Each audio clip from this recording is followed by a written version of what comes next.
Matismuso, magandang araw sa inyo. Maaga pa lang, bumabanat na ang tismis sa kapitbahay. Pinapakalaman na yung kapitbahay. Ibang tao, pinapakialaman na. Sige katitismis, tismis dito, tismis doon.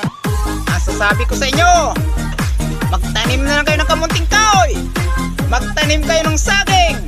Magtanim kayo ng mais, ng kamunting bagin. May ukain kayo, may titibayin kayo na saging. May harvesting kayo ng mais. May pagkain pang mga anak nyo. Hindi yung sige katitismis, tismis dito, tismis doon. Matagal si katitismis nyo, sinuntok na yung bunganga nyo ng tinitismis nyo na kapitbahay nyo. Matanggalan pa kayo ng ngipin.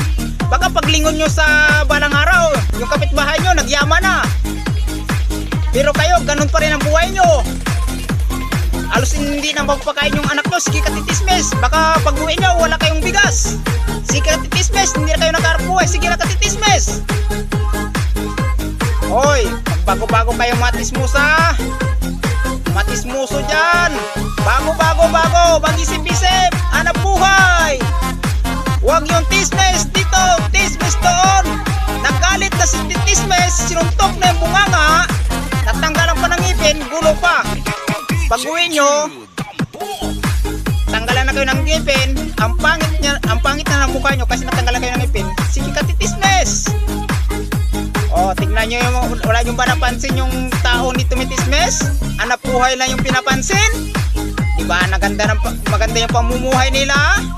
Pero sa inyo, ganon pa rin kayo, matismusa. Oy, relax. Hanap buhay muna. Matismusa, baka wala kayong saingin dyan. Dito, marami akong kasagingan. Punta lang kayo dito. Maglaga kayo, baka wala na kayong pagkain. Sige katitismis. Matismusa dyan. Relax kung lang. Sana matuto kayong maya. Kung hindi kayo marunong maya, mag-aaral kayo para maya.